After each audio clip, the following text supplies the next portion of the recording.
In this video, I'm going to take us through the first quest of Mage Duel together to show off a bit of the game. Then, we'll check out the world and the other activities available for you to interact with. I created a fresh character to start with, and for this demo, I'll be playing in Chinese Pinyin to make it a bit easier to follow along. So, let's get started by interacting with Robert. As soon as we interact with Robert will send off his initial message. And upon completion here, you'll notice that we unlock the quest Introductions. Now, Robert here is asking us our name. He introduces himself. Wo jiao Robert. My name's Robert. And he's following up with us asking us what our name is. So we'll say, hello, Robert.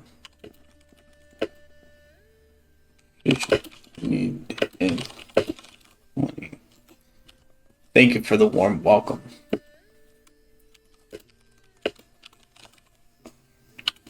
Wo jiao Butch. My name's Butch. See, Robert will come back here. And in this part, I'm not too sure what he's saying, but I see the words Guangzhou, which I think means work. But as I said, I'm not really sure what he's saying. So at this point, I'm going to get some help from our familiar. So let me introduce you to the gorgeous pedantic bird. You can interact with your familiar here. And the gorgeous pedantic bird is your language coach. So we also refer to it as the GPB. And GPB knows the context of the game and of the conversations you're having. You can speak with the GPB at any point within a conversation by using the same button I showed there. So now we see, you found me, gorgeous pedantic bird at your service. Since you're stumbling through introductions with Robert, try not to embarrass yourself in Pinyin. Now, like I said, I think Guangzhou means work, but I'm not sure, so you can ask the GPB, what does Guangzhou mean? And I was correct. It does mean work or a job. And in Robert's line, he's politely asking what you do for work.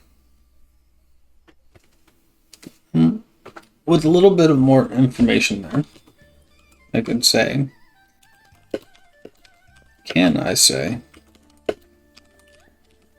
wo Guangzhou, or I work. And the gorgeous pedantic bird will come back and say, it's incomplete by itself. It just means I work. The job's missing. Sounds like you trailed off. You can say, I am a student, or I am a. If you truly mean you're employed but won't specify, wo yu Guangzhou, so I have a job.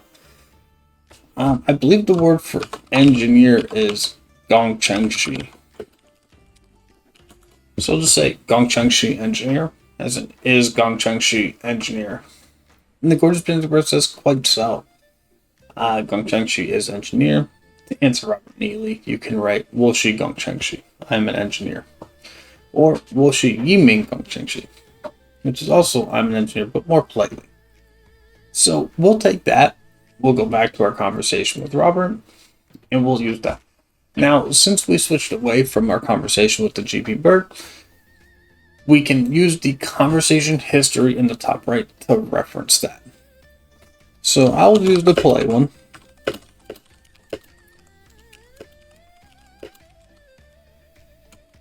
And say, I'm an engineer. Alright. And Robert comes back. He follows up with another question here. And this looks like it ends with, what do you like to do for fun? Or what do you like to do for leisure? So I'll say, one.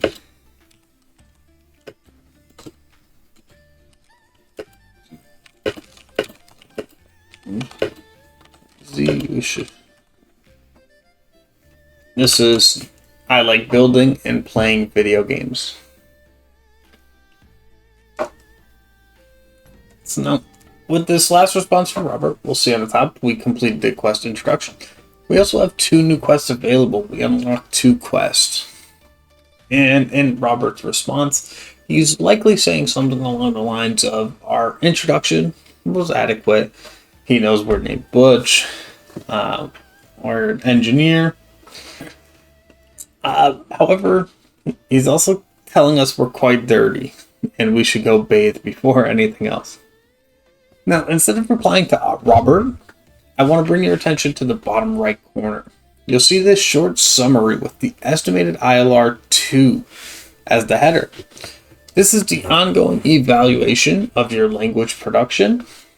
Now, we use an experimental system to evaluate and estimate your ILR based on pairs of what the NPC says versus your responses. Now, you can hover over this area using the magnifying glass to get some in-depth understanding of the score you receive. Now, with this full ILR report, we have that summary up top still, estimated ILR 2. The learner demonstrates basic comprehension of the NPC's questions, ILR approximately 2+, but produces opinion with noticeable errors and non-standard forms that limit clarity, ILR approximate to 2. Now, we also, in this full report, have the reading, so our comprehension estimate on how we perceived Robert's prompt, and our writing estimate. So for the reading, we see a ILR of 2+. Says the reply shows the learner understood the NPC's question and answered about personal preferences, likes, and activities, indicating comprehension of basic questions of vocabulary, though not fully precise. And for writing, we have an ILR of 2. The written opinion conveys the intended idea, liking to make and play electronic games, but contains multiple orthographic and segmentation errors, and non-standard spellings that require inference to interpret. Now, underneath this, we have a proficiency.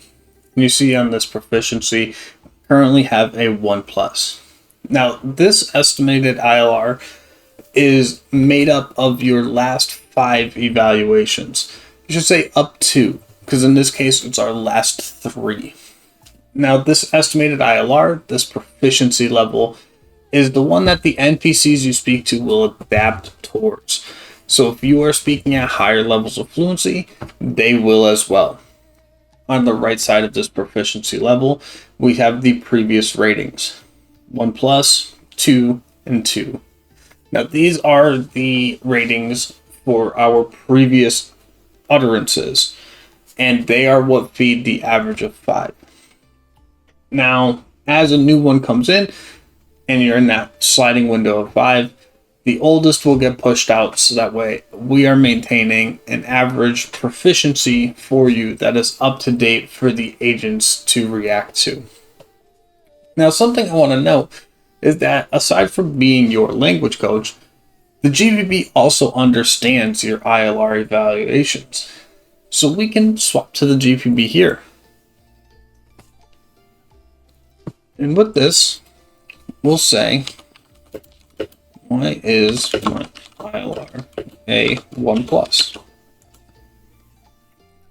And the gorgeous pedantic bird's going to come back with an explanation on what ILR 1+ means. In this case, elementary proficiency, but can occasionally handle slightly more complex tasks, showing flashes of level 2 without doing so reliably. So it tells us why we're rated there. We manage predictable, rehearsed exchanges, yet still falter with spontaneous narration, connected discourse, or accuracy under pressure. It'll offer a short writing sample, and we can point out exactly what's holding us at that plus. But say we want to use our last message.